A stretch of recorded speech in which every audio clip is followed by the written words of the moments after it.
Ambil kertasnya agak banyakan ya supaya bisa ada alas untuk menulis gitu ya. Takutnya terlalu lembek ya kalau cuma satu. Saya harusnya punya yang bentuknya card gitu ya, yang bentuknya lebih keras gitu. Tapi ini adanya kertas yang seperti ini, kita akalin aja ya, mungkin cellphone-nya bisa jadi alas nanti untuk menulis, atau kalau punya buku, atau hal yang lain ya, yang bisa jadi alas dimanfaatkan. Oke, selamat pagi semua nih ya. Aduh, ini kali kedua saya diberi kesempatan untuk membagikan firman Tuhan, mengucap syukur. Oke, udah semua dapat kertasnya? Ya, sekarang disimpan dulu aja. Belum dipakai, tapi at least sudah disiapkan. Oke.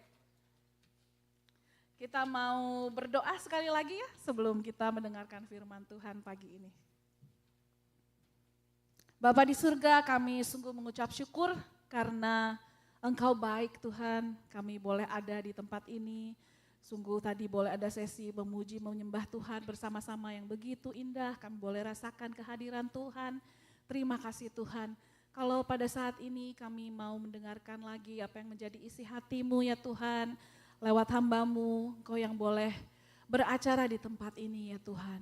Kami berdoa biar Roh Kudus boleh bekerja bagi setiap kami di tempat ini. Engkau yang bisa berbicara lebih dalam, ke dalam setiap hati, ke dalam setiap roh jemaat-Mu di tempat ini. Hamba-Mu berdoa biar hamba-Mu boleh menjadi alat-Mu pada pagi hari ini, boleh menyampaikan apa yang menjadi kerinduan-Mu, apa yang menjadi isi hati-Mu untuk jemaat Tuhan pada pagi hari ini. Terima kasih Tuhan, kami serahkan waktu ini ke dalam tangan-Mu. Di dalam nama Tuhan Yesus. Amin. Amin. Oke, siap ya Bapak Ibu Saudara mendengarkan firman Tuhan pagi ini? Yes? Ya. Kalau mau bilang amin boleh banget ya. Mau bilang yes, misalnya ada yang bener nangkep banget saya yang itu. Mau bilang yes, enggak apa-apa, jangan malu-malu ya. Jangan senyap-senyap ya. Jangan sepi-sepi, enggak apa-apa. Mau teriak yes, amen gitu boleh banget ya. Oke, nah Bapak Ibu Saudara tema tahun ini kita sudah tahu ya. Adalah unshakable, boleh ditampilkan layarnya. Ya ini tema kita tahun ini, unshakable, tidak tergoncangkan. Nah, untuk kita bisa tahu kita tidak tergoncangkan tentunya perlu mengalami goncangan, bener nggak? Bisa tahu oh kita tahan goncangan berarti kita mesti digoncangkan. Itu yang dikatakan firman Tuhan ya di ayat 27 Ibrani pasal 12 dikatakan ungkapan satu kali lagi menunjukkan kepada perubahan pada apa yang dapat digoncangkan karena ia dijadikan supaya tinggal tetap apa yang tidak tergoncangkan. Jadi kalau hari-hari ini kita mengalami goncangan itu supaya yang tinggal tuh benar-benar yang tidak tergoncangkan. Yang tidak tergoncangkan adalah kerajaan Allah. Kita sudah menerima kerajaan yang tidak tergoncangkan. Ada kerajaan Tuhan, ada firman-Nya, itu yang tidak tergoncangkan. Nah kita juga belajar minggu lalu tentang ada hal yang bisa menghambat kita untuk berjalan, kalau ada akar pahit di dalam hidup kita ya. Lalu kita juga belajar bahwa perjalanan iman kita ini seperti maraton ya. Sebuah proses yang panjang, perlu ketekunan, perlu endurance untuk berlari sampai di garis finish. Dan perlu fokuskan pandangan kita kepada Yesus yang memimpin kita di dalam iman. Nah hari ini kita masih akan belajar dari Ibrani pasal yang ke-12. Nah mari kita melihat Ibrani pasal 12 ayat 1 dan 2. Boleh dibuka di cellphone-nya, di apps-nya silakan dibuka. Kita akan di situ ya beberapa saat. Hal ini sangat penting sekali untuk kita pahami dan kita terapkan agar kita bisa berlomba dengan tekun dalam perlombaan yang diwajibkan bagi kita. Mari kita baca lagi ya sama-sama ini Ibrani 12 ayat 1 sampai ke 2. 1, 2, 3. Karena kita mempunyai banyak saksi bagaikan awan yang mengelilingi kita, marilah kita menanggalkan semua beban dan dosa yang begitu merintangi kita dan berlomba dengan tekun dalam perlombaan yang diwajibkan bagi kita. Marilah kita melakukannya dengan mata yang tertuju kepada Yesus yang memimpin kita dalam iman dan yang membawa iman kita itu kepada kesempurnaan, yang dengan mengabaikan kehinaan tekun memikul salib, ganti sukacita yang disediakan bagi Dia yang sekarang duduk di sebelah kanan tahta Allah. Slide berikutnya itu dalam bahasa Inggris, mungkin Bapak Ibu Saudara boleh lihat, yang lebih mengerti bahasa Inggris boleh membaca ya. Ini ayat Ibrani 12 ayat 1 dan 2. Nah, hari ini kita akan fokus ke bagian marilah kita menanggalkan beban dan dosa yang begitu merintangi kita. Ya, ini yang saya kasih tanda kuning, ini yang akan menjadi fokus kita pada hari ini. Marilah kita menanggalkan semua beban dan dosa yang begitu merintangi kita. Nah, berlari dengan beban tentu akan membuat kita lebih lambat ya, dan akan membuat kita lebih lelah ya kalau lari memakai beban. Seperti suami saya dan anak saya waktu hiking, mereka bawa air yang lumayan berat. Di awal-awal katanya berat juga gitu ya, bawa capek juga gitu berjalan dengan beban. Nah, seorang pelari akan berusaha berlari dengan beban seringan mungkin ya. Tetap perlu pakai pakaian, tapi pakaian yang dipakainya pasti akan dipilih yang seringan mungkin, breathable, yang cocok untuk olahraga. Juga sepatu yang dipakai, sepatu yang tepat ya, sepatu yang ringan, yang mungkin berupa jaring di atasnya supaya sirkulasi udaranya bisa baik. Nah, saya ingat cerita Coach Matius Ibo, seorang coach yang juga atlet maraton di Indonesia, yang beberapa waktu lalu sempat kami ada meeting Zoom dengan beliau, dan beliau memberikan insight banyak mengenai olahraga maraton ini dan dikaitkan dengan firman Tuhan. Nah, untuk berlari, dia akan mempersiapkan semua dengan baik, termasuk latihan fisiknya. Nah, ada kalanya dia perlu berlari di tempat yang udaranya dingin. Jadi startnya kan pagi-pagi biasanya maraton itu, dan di udaranya dingin. Di kilometer awal dia perlu pakai jaket. Nah, dia perlu pakai jaket. Tetapi di kilometer tertentu ketika suhu tubuhnya sudah naik, jaketnya mesti dibuang. Dia harus buang jaketnya. Nah, saya nggak kebayang kalau dia lari-lari bawa-bawa jaketnya. Bapak Ibu Saudara bisa kebayang ya, misalnya si pelarinya buka jaketnya. Wah, lari dipegang sebelah kiri, lama-lama pegel, pegang lagi sebelah kanan. Lama-lama digantungin deh di pundaknya, lama-lama kok jadi ribet banget ya, lari bawa-bawa jaket. Nah, makanya di kilometer tertentu itu pelari-pelari membuang jaketnya. Jadi kalau bisa dilihat ada di YouTube, ada satu gundukan jaket yang dibuang gitu ya. Karena ternyata beban itu menghambat mereka untuk lari. Nah, kita mau lihat lebih lagi ya. Marilah kita menanggalkan semua beban dan dosa yang begitu merintangi kita. Let us throw off everything that hinders and the sin that so easily entangles. Let us lay aside every weight and the sin which so easily ensnares us. Let us lay aside every weight and the sin which doth so easily beset us. Jadi ada beban, ada dosa yang merintangi, yang menjerat dan mengepung kita, yang perlu dibuang, ditanggalkan dan dilepaskan. Nah, hari ini saya rindu kita semua boleh terlepas. Kita boleh bebas dari beban dan dosa yang merintangi kita. Men. Karena itu sharing saya hari ini saya beri judul Be Free. Ya. Be Free part 1. Boleh kita sama-sama katakan be free. Menjadi bebas. Menjadi bebas ya. Be free. Oke. Kita kembali ke ayat yang tadi kita baca. Jadi ada beban dan dosa yang merintangi kita. Nah ini ada beberapa terjemahan di sini ya. Dalam bahasa Indonesianya dibilang begitu merintangi. Dalam terjemahan NIV dikatakan so easily entangles.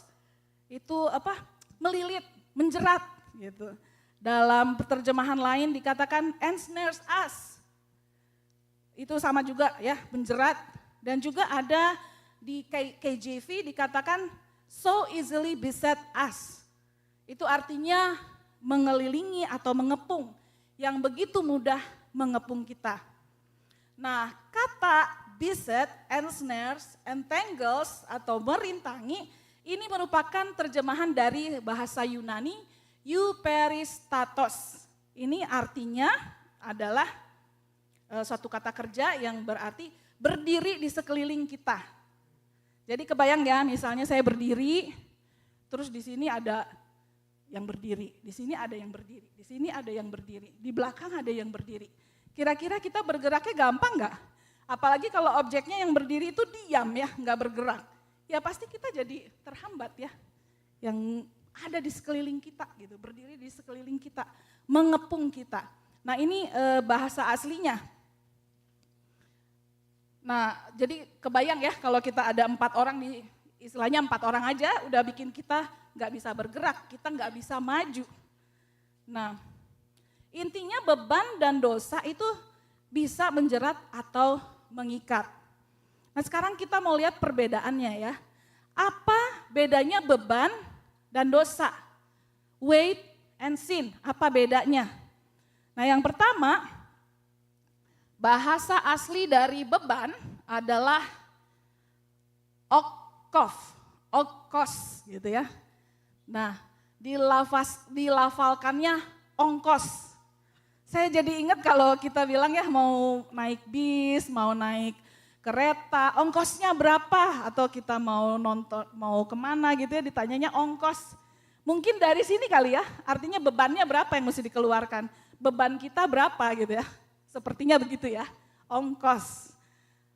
Tulisannya sih nggak ada engnya ya, tapi katanya dilafalkannya ada engnya, ongkos.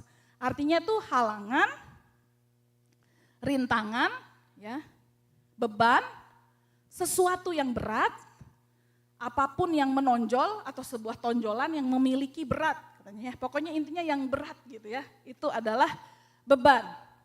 Nah, beban umumnya adalah bukan dosa, tetapi beban bisa menjadi magnet untuk dosa.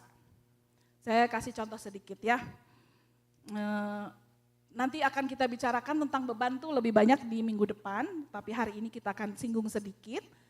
Contohnya beban kita yang berasal dari luka emosi. Misalnya kita kecewa akan sesuatu. Kita kecewa itu jadi beban ya buat kita. Kepikiran, sedih. Nah, kalau baru sampai di situ itu bukan dosa, itu baru menjadi beban buat kita. Tetapi kalau kita biarkan kecewa kita terus menerus sampai sungguh-sungguh menjadi luka di dalam hati kita dan kita biarkan saja luka itu, maka luka itu akan menjadi magnet untuk hal-hal yang lain. Ya, misalnya jadi benci, ya, jadi benci dalam hati kita. Lalu bisa menjadi magnet juga untuk akar pahit yang seperti kita belajar minggu lalu. Ada akar pahit, itu awalnya dari beban, tapi beban akhirnya jadi attract, jadi penarik, jadi magnet untuk dosa. Nah ini definisi beban. Nah yang berikutnya adalah dosa. Kita lihat dosa. Dosa bahasa aslinya hamartia, artinya tidak mencapai target atau sasaran. Meleset dari sasaran ya, kalau lihat itu gambarnya panahnya nggak ada yang kena ke sasaran. Nah itu arti dosa. Secara teologis artinya adalah tindakan-tindakan yang melanggar norma aturan yang ditetapkan Tuhan. Melanggar rencana-rencana Tuhan. Rencana Tuhan ini nggak jadi gara-gara kita melanggar, kita pingin punya jalan sendiri. Nah dari ayat tadi kita lihat ada beban dan dosa yang bisa merintangi kita. Nah minggu ini kita akan fokus belajar mengenai dosa yang mengikat ini. Dan minggu depan kita akan lebih banyak belajar tentang beban. Ya, jadi excited ya buat minggu depan juga datang supaya kita boleh dibebaskan lebih lagi. Nah, saya mau meminta suami saya boleh volunteer ke depan. Ini dosa yang mengikat. Ini suami saya maksudnya. Nah, saya mau kasih ilustrasi mengenai dosa yang mengikat. Saya ikat dulu ya. Udah di tangan aja. Ya.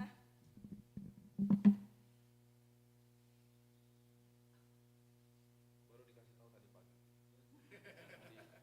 Tapi nggak tahu mau diapain. Dengar aja dulu ya. Siap. Semoga cukup kuat. Oh, terlalu kencang. Aduh, maafkan. Ini buat contoh aja ya, sebelum nggak lepas. Oke. Nah, ini contohnya ya, dosa yang mengikat kita. Nah, kita kan belajar di Ibrani 12 ini bahwa kita tuh seperti berlomba lari ya, menuju garis finish benar ya Bapak Ibu Saudara. Nah, contohnya garis finishnya adalah pintu yang sana tuh. Pintu yang 2 di sana, yang ada jendelanya.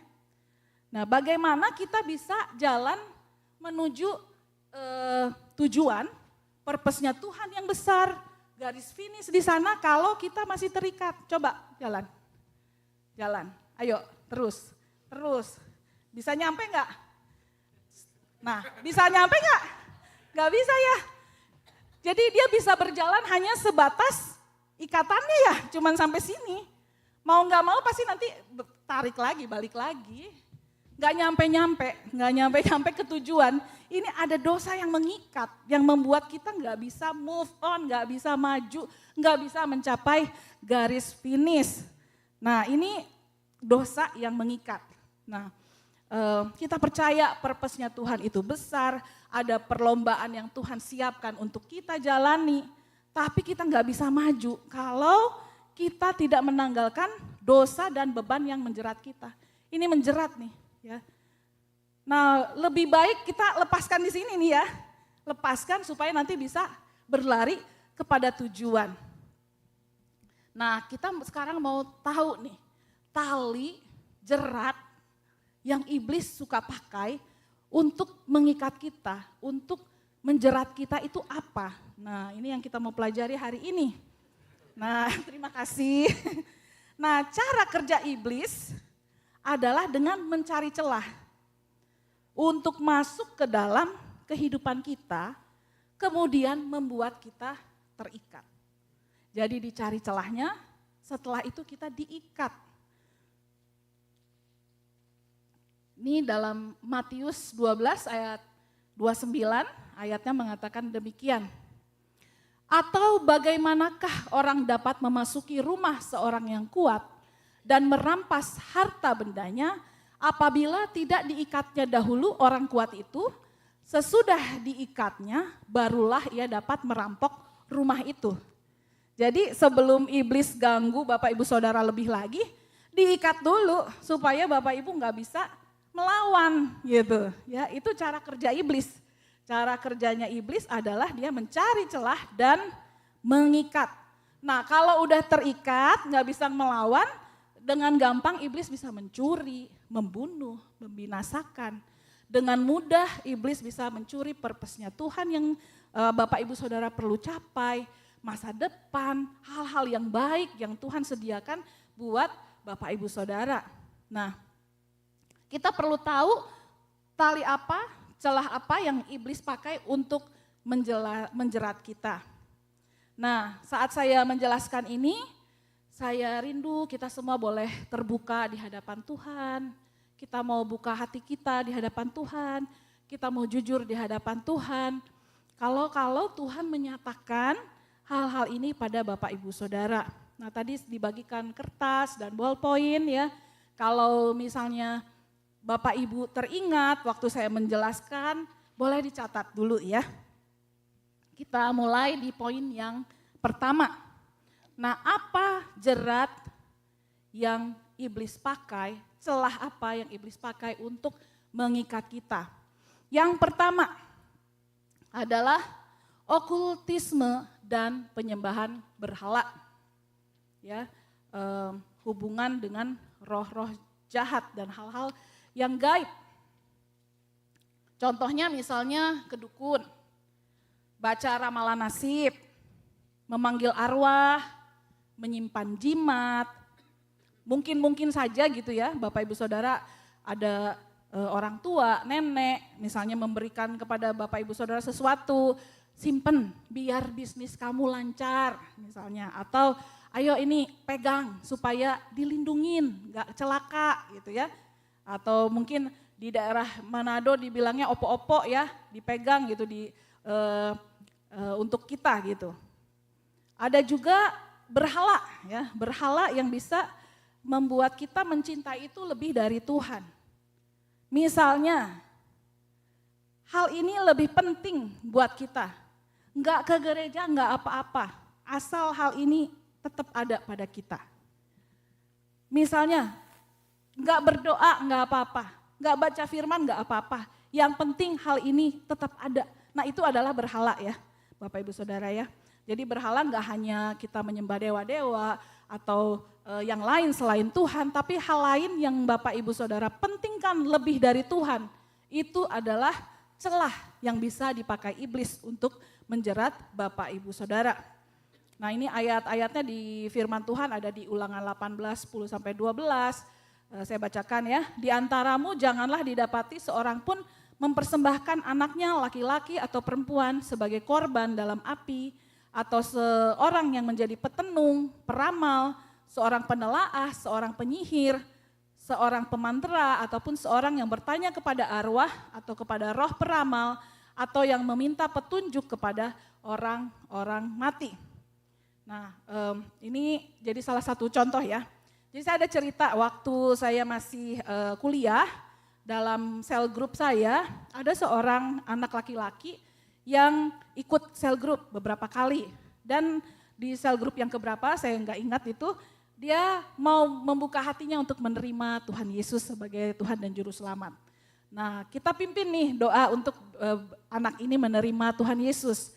Ketika kita mencontohkan doanya dan dia mengikuti, anak ini keringatnya buntel-buntel gitu ya. Basah begitu dan kayaknya gemetar sekali gitu. Kita bingung juga padahal di dalam ruangan kita itu sejuk, tetapi dia berkeringat gitu ya. Akhirnya kita selesaikan doa untuk menerima Tuhan Yesus. Lalu kemudian dia cerita bahwa ternyata orang tuanya itu melakukan okultisme ya. Dia berhubungan dengan roh-roh jahat dan sepertinya tadi katanya waktu didoakan dia gelisah banget kata dia. Waktu dia berdoa menerima Tuhan Yesus tuh kayak ada yang berlawanan di dalam dia dan dia gelisah banget sampai keluar keringat. Dan kita berdoa untuk dia. Nah waktu itu kita ajak dia juga untuk dibaptis. Nah tapi Bapak Ibu Saudara, dia beberapa kali ada baptisan selalu gagal terus. Ada aja alasan dia untuk enggak datang. Ada inilah, ada itulah. Jadi benar-benar ini satu hal yang mengikat ya, yang menghalangi dia datang kepada Tuhan. Nah sampai satu saat akhirnya dia bisa ikut retreat kami di Bandung waktu itu namanya Retreat Encounter dan ikut sesi pelepasan waktu itu. Jadi ini satu hal yang bisa menjerat kita ya. Yang pertama itu okultisme, penyembahan berhala. Nah kalau misalnya ada hal-hal yang Tuhan nyatakan saat ini pada saat saya berbicara, boleh dicatat ya. Siapa tahu gitu ada hal-hal dulu yang ternyata saya pernah nih diberikan ini, saya pernah pegang ini, saya pernah pegang itu gitu ya. Atau saya pernah ke dukun cari jalan keluar untuk masalah saya. Nah itu bisa menjadi celah bagi iblis untuk menjerat kita. Nah yang kedua adalah melalui kebiasaan dosa yang disengaja. Jadi kebiasaan dosa yang disengaja itu akan menjadi kebiasaan dan akhirnya sulit dilepaskan. Contohnya bohong. Misalnya pertama bohong sedikit aja nggak apa-apa gitu ya. Bohong putih ini untuk kebaikan. Jadi saya mau bohong nggak apa-apa.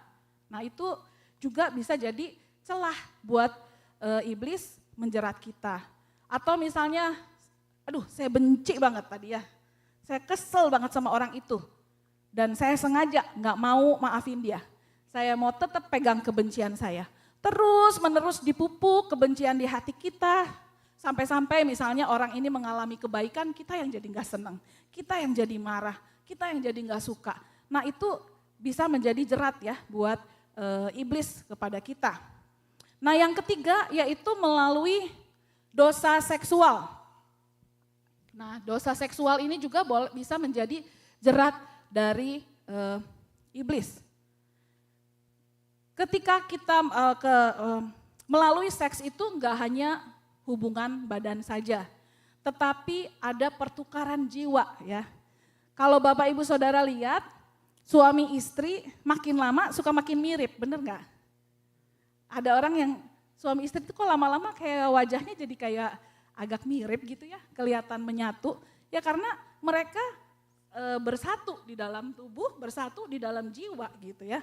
Nah ini kebayang kalau seksnya dilakukan di luar konteks pernikahan. Atau dalam bentuk pornografi, prostitusi, perselingkuhan. Nah ya, dilakukannya enak, diikat oleh kenikmatannya, tapi hasilnya enggak enak. Saya percaya orang tersebut akan dikejar-kejar oleh rasa bersalah sendiri ya. Dalam firman Tuhan tuh dikatakan bahwa kalau orang yang melakukan percabulan itu dilakukan terhadap dirinya sendiri. Ini dalam 1 Korintus 6 ayat 16 sampai 18 saya bacakan buat Bapak Ibu Saudara ya. Atau tidak tahukah kamu bahwa siapa yang mengikatkan dirinya pada perempuan cabul menjadi satu tubuh dengan dia. Sebab demikianlah kata Nas, keduanya akan menjadi satu daging. Tetapi siapa mengikatkan dirinya pada Tuhan menjadi satu roh dengan dia. Jauhkanlah dirimu dari percabulan. Setiap dosa lain yang dilakukan manusia terjadi di luar dirinya. Tetapi orang yang melakukan percabulan berdosa terhadap dirinya sendiri. Nah, ketika orang jatuh di dalam dosa seksual, ada ikatan jiwa antara orang tersebut. Ada bagian dia di saya, ada bagian saya di dia. Ini Bapak Ibu Saudara bisa bayangkan kalau orangnya berganti-ganti pasangan atau ke rumah prostitusi, luar biasa ya, kerap di dalam jiwa dan roh orang tersebut. Itu merupakan jerat yang empuk buat iblis. Kita lanjut ya ke nomor 4. Itu adalah sumpah dan perkataan dan kutuk. Nah ini hati-hati dengan perkataan kita. Kadang-kadang bukan dari perkataan orang lain, tapi diri kita sendiri yang memperkatakan kata-kata negatif kepada kita. Misalnya kita lagi mengalami masalah yang berat, beban yang berat, akhirnya kita bilang sama diri kita sendiri, aduh kayaknya mah mendingan mati daripada aku pusing nih di sini, di dunia ini. Nah itu bisa menjadi jerat buat iblis ya. Kata-kata kita bisa dipakai oleh iblis. Atau misalnya waktu kita kecil, orang tua kita sering mengatakan hal yang buruk, misalnya kita melakukan kesalahan, lalu orang tua kita mengatakan, kamu sih bodoh, gitu aja nggak bisa, kamu bodoh gitu. Aduh begitu aja nggak bisa. Nah itu bisa masuk tuh ke dalam diri kita dan kita percayai, kita ingat, aku bodoh, aku bodoh. Itu akan bisa menjadi tempat buat iblis menjerat kita. Yang nomor 5 itu melalui pemberontakan dan ketidakpatuhan yang terang-terangan. Memang kita berontak aja sama Tuhan, itu udah pasti jadi celah buat iblis ya. Lalu yang nomor 6 itu melalui trauma dan luka emosi. Nah ini akan kita bahas di minggu depan, gak hari ini. Juga nomor 7 melalui pikiran dan tindakan. Pikiran kita ini adalah hal yang penting ya. Kita masukkan segala sesuatu informasi itu lewat pikiran kita. Nah kalau pikiran kita nggak dijaga, ini juga bisa menjadi jerat ya, menjadi celah yang dipakai oleh iblis. Jadi tali untuk mengikat kita. Oke, gimana? Bisa menangkap Bapak Ibu Saudara? Ya. Jadi sambil saya jelaskan ini, kalau Tuhan ingatkan sesuatu akan hal ini, boleh ditulis ya. itu kertas gak akan ada yang lihat ya, buat Bapak Ibu Saudara aja. Itu gak akan di-sharekan ke orang lain ya. Itu buat Bapak Ibu Saudara. Jadi itu adalah tempat yang aman, Bapak Ibu Saudara mau tulis ya.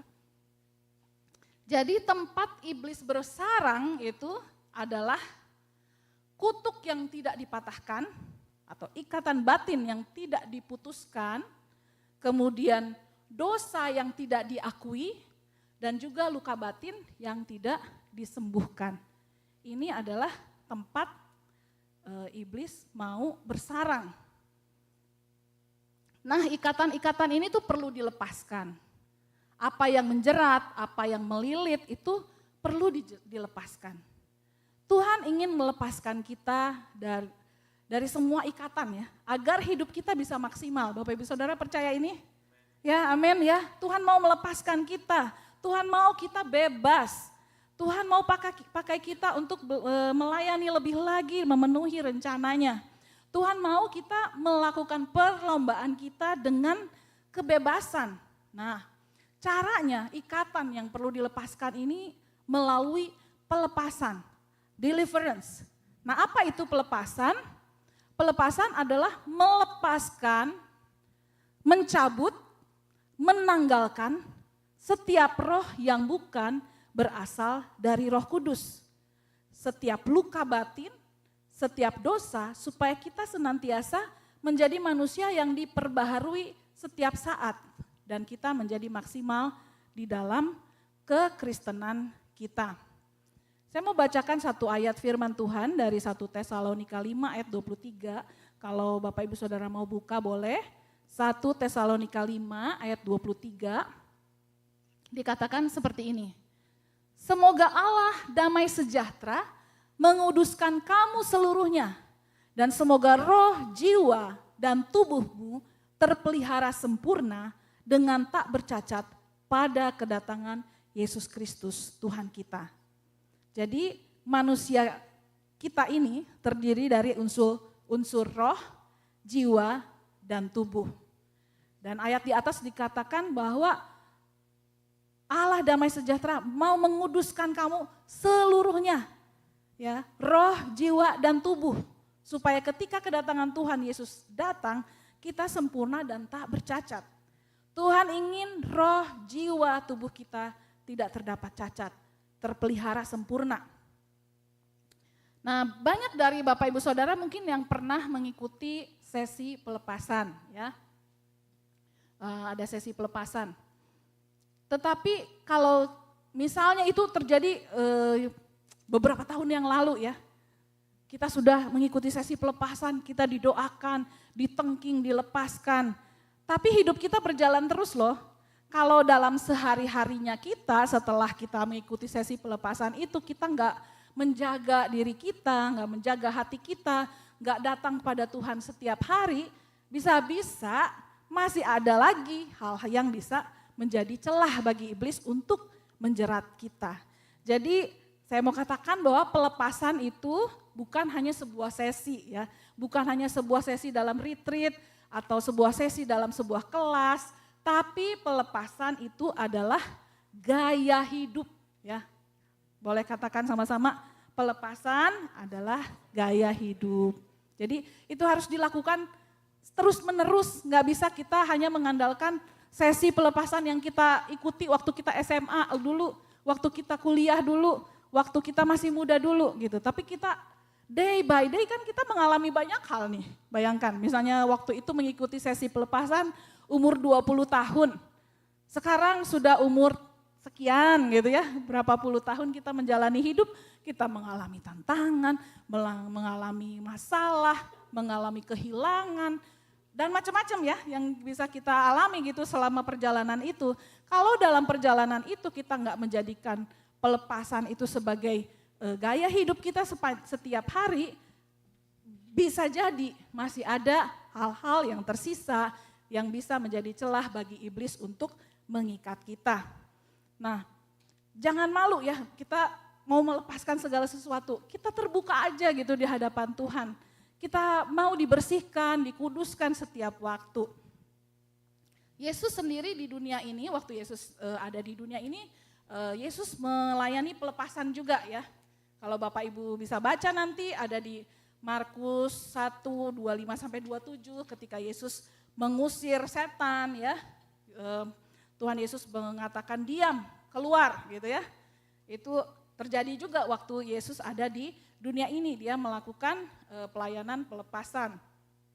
Di Lukas 9 ayat 39-42, waktu ada orang yang dikuasai roh, ya roh itu menyiksa dia, gak mau meninggalkan dia, Yesus datang mendekati dan menegur. Dan Tuhan menyembuhkan anak itu. Jadi dalam kehidupan Yesus pun Yesus melakukan pelayanan pelepasan.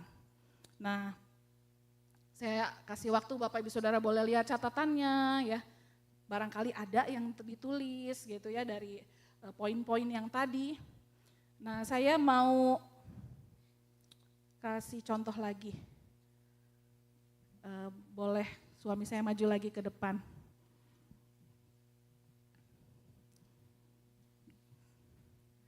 Jadi tadi kan iblis mengikat kita kan ya, melalui celah yang ada yang kita buka, yang kita izinkan ada dalam hidup kita. Nah celah itu contohnya ini, si pakaian ini nih, quote-nya ya celahnya. Jadi si iblis mencengkram di sini nih, dicengkram, kita diikat olehnya. Sekarang pertanyaannya kepada kita, mau enggak kita dilepaskan? Mau nggak kita dilepaskan, nggak mau dan nggak terikat lagi? Bisa lari nggak gini? Ya masih bisa sih ya. Saya masih kurang kuat ya.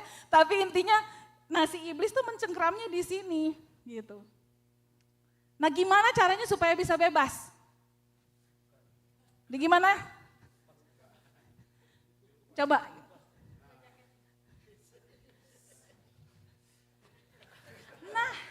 Bebas kan? Ya. Jadi si celah-celahnya itu tuh mesti dibuka, dilepaskan supaya kita bebas. Jadi si iblisnya tuh gak megang tangan dia sebenarnya, gak pegang tangannya, tapi dia memegang yang menjadi celahnya. Makanya di firman Tuhan dikatakan tanggalkan, dibuka gitu, disuruh dibuka, tanggalkan. Makanya dikatakan ditanggalkan. Sekali lagi. Jadi ditanggalkan. Bukan tangan kita yang dipegang, tapi si celahnya itu loh yang dipegang. Jadi kita mesti lepaskan celahnya itu supaya kita bebas. Nih sekarang bisa lari nggak ke sana? Bisa ya, bisa lari dengan bebas ke arah pintu sana, ke arah tujuannya Tuhan gitu Bapak Ibu Saudara. Bapak Ibu Saudara mau bebas nggak? Pengen bebas? Amin, pengen free ya, pengen lepas, pengen hidup tuh ringan gitu ya.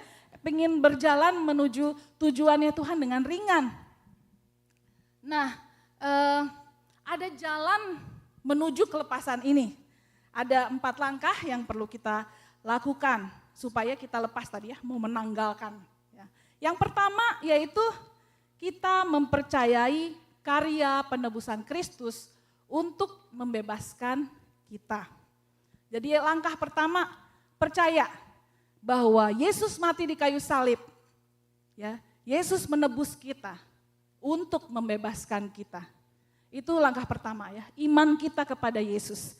Kita percaya bahwa Yesus Kristus yang membebaskan kita. Nah nomor 2, yang kedua, kita perlu mengaku dan bertobat dari dosa-dosa kita. Dari hal-hal yang tadi kita buka celahnya. Ya. Amsal 28 ayat 13, kita bisa baca sama-sama. 1, 2, 3. Siapa menyembunyikan pelanggarannya tidak akan beruntung. Tetapi siapa mengakuinya dan meninggalkannya akan disayangi. Amin Bapak Ibu Saudara ya. Kalau kita menyembunyikan pelanggaran, kita simpen-simpen hal-hal yang dosa yang kita lakukan, kita gak mau ngaku di hadapan Tuhan, gak mau terbuka. Waduh sayang banget gitu ya, kita nggak akan beruntung. Tapi kalau kita mengakui dan meninggalkannya, kita akan disayangi. Jadi bertobat itu penting banget ya Bapak Ibu Saudara, bertobat. Nah bertobat itu artinya bukan hanya minta maaf, bukan hanya minta ampun ya, tapi ketika kita mengakui, Tuhan, saya salah ini Tuhan. Saya menyimpan kebencian pada si A. Saya kesel banget sama si A. Saya akui Tuhan ini salah di hadapan-Mu Tuhan. Nah, tidak hanya berhenti di situ saja ya, tapi ada perubahan cara pikir, ada perubahan kehidupan. Itu bertobat ya. Dalam bahasa aslinya artinya metanoia, ada perubahan pikiran. Noia itu pikiran, meta perubahan. Perubahan pikiran, ada perubahan dalam kehidupan. Mama saya dulu sering kasih contoh kalau bertobat itu Jen berbalik 180 derajat. Tadinya ke sini jadi ke sini. Enggak balik lagi ke sana, kita berbalik ya. Misalnya orang yang tadinya mencuri, berhenti mencuri ya. Kalau bertobat dia berhenti mencuri, tapi tidak hanya sampai berhenti mencuri. Dia jadi bekerja dan bahkan bisa membagi-bagikan. Itu pertobatan. Ada buah dari pertobatan. Jadi itu tadi langkah pertama ya, kita percaya penuh karya penebusan Kristus untuk membebaskan kita. Yang kedua, kita mengaku dan bertobat dari hal-hal yang membuka celah. Jadi itu tadi cara kita menanggalkan tadi ya, dibuka jaketnya. Kemudian yang ketiga, kita melepaskan pengampunan bagi orang-orang yang membuat kita pahit. Itu jalan menuju kita lepas. Lalu yang keempat, kita mematahkan setiap kutuk dan ikatan dalam nama Yesus. Kita percaya ya bahwa di dalam nama Yesus itu ada kuasanya ya. Amin Bapak Ibu Saudara. Ya, Galatia 3 ayat 13 katakan Kristus telah menebus kita dari kutuk hukum Taurat dan dengan jalan menjadi kutuk karena kita. Sebab ada tertulis terkutuklah orang yang gantung di kayu salib. Jadi Yesus sudah jadi kutuk ya bagi kita. Dia yang sudah menanggungnya bagi kita. Jadi kalau Bapak Ibu Saudara ingat misalnya ada kutuk di dalam keturunan misalnya ya, kutuk keturunan.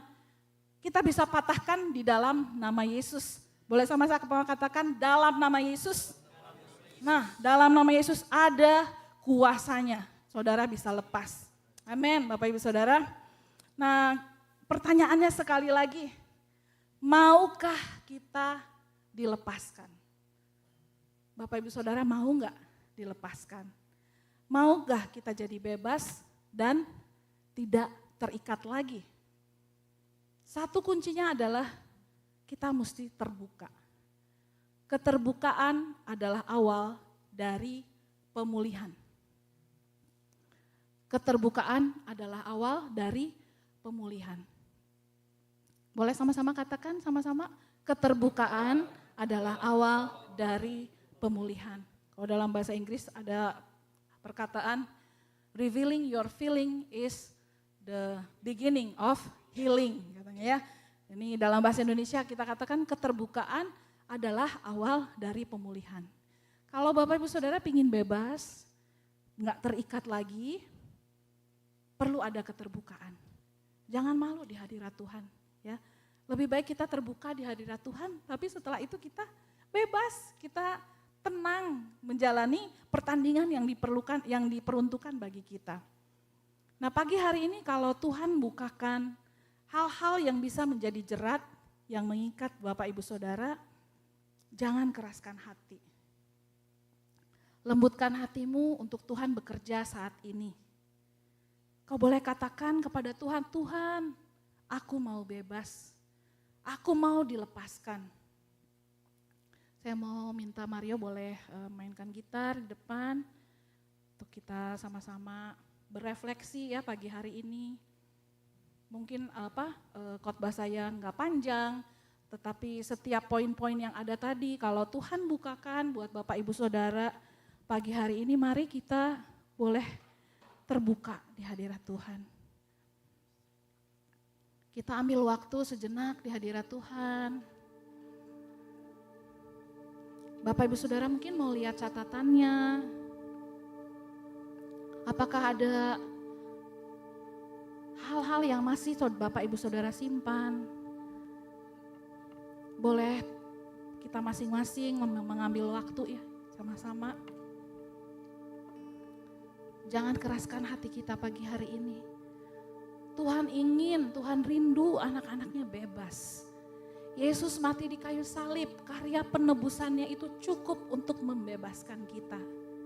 Tapi seringkali yang menjadi kendala adalah kesombongan kita. Yang menjadi kendala adalah ketika kita yang masih ingin memegang itu, memegang jerat itu. Sama seperti kita tadi pakai jaketnya itu. Kita gak mau menanggalkan, gak mau dibuka. Pagi hari ini kalau Tuhan berbicara kepada Bapak Ibu Saudara, kalau ada hal-hal yang perlu dilepaskan, kita boleh datang kepada Tuhan. Saya bisa berdoa untuk Bapak Ibu Saudara, saya bisa menengking roh jahat dengan kuasa Tuhan. Tapi kalau Bapak Ibu Saudara yang punya rumahnya tidak mau melepaskan, kebebasan gak akan terjadi.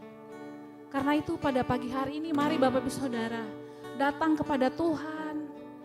Tuhan selidiki aku ya Tuhan. Kalau masih ada hal-hal yang menjadi jerat bagi iblis, membuat iblis bisa mengikat aku dan membuat aku jadi gak move on di dalam iman kami, di dalam kekristenan kami, di dalam spiritual journey kami bersama dengan Tuhan. Pagi hari ini kami mau terbuka di hadapan-Mu ya Tuhan. Ketika kita menerima Yesus sebagai Tuhan dan Juru Selamat, kita menjadi anak-anak Allah. Kita diberi otoritas oleh Tuhan untuk boleh mengusir yang si jahat.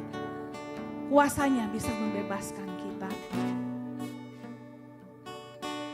Ada kasih Tuhan yang berlimpah buat Bapak dan Bapak Ibu Saudara. Ada kasih Tuhan yang berlimpah yang akan memampukan Bapak Ibu Saudara melepaskan pengampunan buat orang yang menyakitimu. Buat kepahitan yang selama ini mungkin masih ada di dalam hidupmu. Ada kuasa di dalam nama Tuhan Yesus. Ketika kita diberi otoritas untuk mematahkan setiap kutuk di dalam nama Tuhan Yesus. Mari kita ambil waktu di hadapan Tuhan saat ini. Saya akan bacakan beberapa hal mungkin yang barangkali Bapak Ibu diingatkan.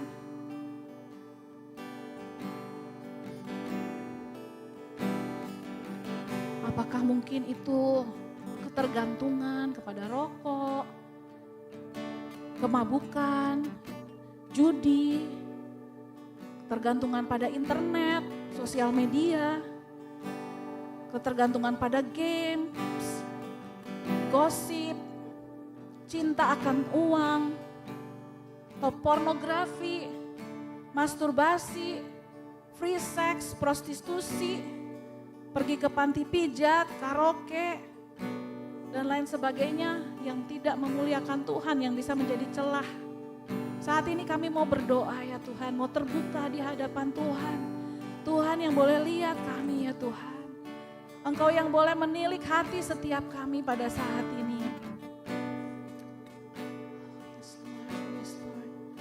Bapak Ibu Saudara boleh ambil waktu untuk berdoa masing-masing. Karena Tuhan memberikan kuasa kepada Bapak Ibu Saudara. Engkau boleh tengking kalau misalnya itu adalah roh jahat. Mungkin dulu pernah ada jimat yang diberikan pada Bapak Ibu. Patahkan itu. Usir kuasanya.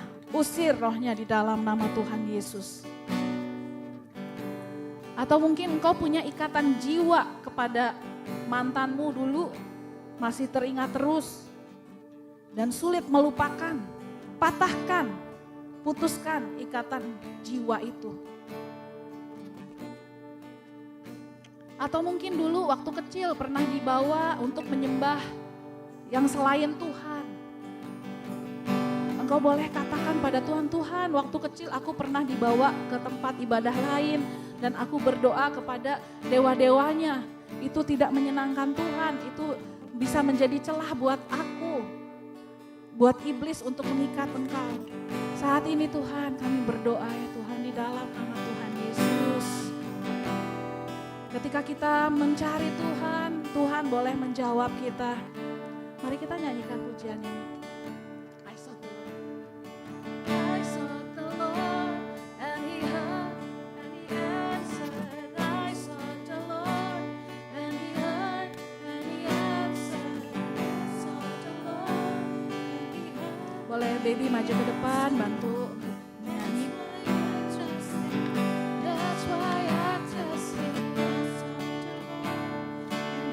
Sementara kita menyanyikan pujian ini, bawa hati Bapak Ibu Saudara ke dalam tangan Tuhan. Buka hatimu lebih lagi di hadapan Tuhan. That's why I trust Him. That's why I trust Him. Kami percaya Tuhan, ketika kami berseru kepadamu Tuhan, Engkau mendengar kami Tuhan. Engkau menjawab kami Tuhan. Setiap kami di tempat ini Tuhan, kami gak mau keraskan hati kami saat ini Tuhan. Kami mau buka hati kami di hadapan-Mu Tuhan. Kalau ada hal-hal yang masih kami simpan Tuhan, oh Tuhan, kami mau lepaskan saat ini Tuhan. Kami mau lepaskan ini Tuhan di hadapan-Mu Tuhan. Kami lepaskan ini, kami serahkan ini Tuhan. Oh Tuhan, kalau ada ikatan-ikatan yang belum dibukakan saat ini ya Bapak, kami mau berdoa biar dalam nama Yesus setiap ikatan boleh terlepas. Boleh ada kebebasan di dalam nama Tuhan Yesus di tempat ini. Boleh ada kebebasan di dalam roh setiap anak-anak-Mu di tempat ini. Oh Tuhan, kalau ada ikatan-ikatan lewat hal-hal yang tadi sudah disebutkan ya Tuhan, kami berdoa Tuhan. Kami percaya sepenuhnya akan karya penebusan-Mu untuk membebaskan kami ya Tuhan. Oh Tuhan, Kau yang boleh bukakan bagi kami semua Tuhan. Di dalam nama Tuhan Yesus, di dalam nama Tuhan Yesus, kami mau mengusir setiap roh yang bukan berasal dari Tuhan, yang mungkin pernah ditanamkan oleh orang tua, oleh nenek moyang kami Tuhan. Di dalam nama Tuhan Yesus, diusir keluar dari kehidupan kami. Dan kami mau Tuhan itu pergi dari kehidupan kami di dalam nama Tuhan Yesus. Di dalam nama Tuhan Yesus. Lord, kalau ada dosa yang belum kami akui di hadapan-Mu Tuhan, dan saat ini Tuhan menyatakannya di hadapan kami ya Tuhan, atau mungkin Tuhan melihat di kertas yang kami tulis ya Tuhan, ada dosa yang kami simpan-simpan, kami malu untuk mengakuinya di hadapan-Mu Tuhan. Kami merasa itu terlalu buruk, gak bisa Tuhan ampuni. Oh Tuhan, pada hari ini aku berdoa, aku mau buka hatiku buat Tuhan. Oh Tuhan, aku akui ya Tuhan, bahwa ini terjadi dalam hidupku. Aku akui bahwa aku berdosa di hadapan-Mu. Firman Tuhan di Yakobus katakan, kalau engkau mengaku bahwa engkau saling mengaku dosa, itu akan membawa kesembuhan bagimu. Saya percaya bahwa ketika engkau mengaku, ada kesembuhan yang boleh terjadi di tempat ini. Boleh terjadi bagi Bapak Ibu Saudara semua.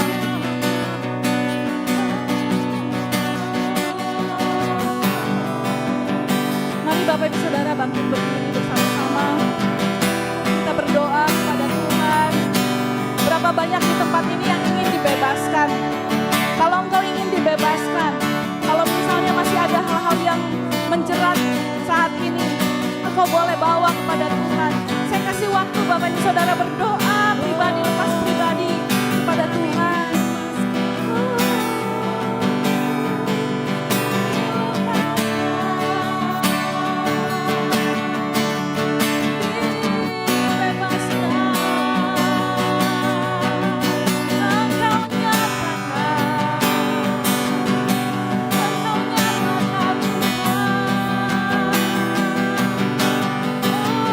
Biar ada hati yang berdoa.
Kami mau ya Tuhan, pelepasan boleh menjadi gaya hidup kami Tuhan. Kami mau dibersihkan hari demi hari ya Tuhan. Ajar kami Tuhan untuk boleh memelihara hubungan kami dengan Engkau ya Tuhan. Kami tahu bahwa dosa bukan hanya sekedar break the rules oh God. Tapi dosa juga akan merusak hubungan kami dengan Engkau ya Tuhan. So sin not only breaks the rule, but it breaks relationship. It breaks the relationship between you and God. And also between people surround you. Makanya karena itu kita perlu bebas dari dosa. Kita perlu bebas dari hal-hal yang menjerat kita. Sehingga kita boleh berjalan dengan ringan. Kita boleh berjalan dengan kekuatan daripada Tuhan. Pagi hari ini mari Bapak Ibu Saudara. Lepaskan. Lepaskan yang perlu dilepaskan. Katakan kepada Tuhan. Tuhan aku mau melepaskan ini. Aku mau melepaskan hal-hal yang menjadi penjerat aku ya Tuhan. Biar sungguh boleh ada perubahan, boleh ada transformasi ya Tuhan di dalam kehidupan kami. Terima kasih Tuhan, mengucap syukur buat hari ini. Di dalam nama Tuhan Yesus. Haleluya. Amin. Amin Bapak Ibu Saudara.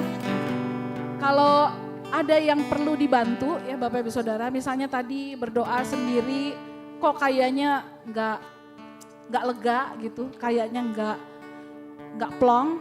Bapak Ibu Saudara boleh hubungi kami ya, pastoral, untuk kita boleh sama-sama menelaah lebih dalam dan kita bisa doakan ya. Untuk kalau Bapak Ibu Saudara tadi pas berdoa, kok kayaknya masih mengganjal, masih ada hal-hal yang perlu digali lagi, boleh datang kepada kami ya. Kita rindu setiap kita di tempat ini boleh mengalami kebebasan. Amin.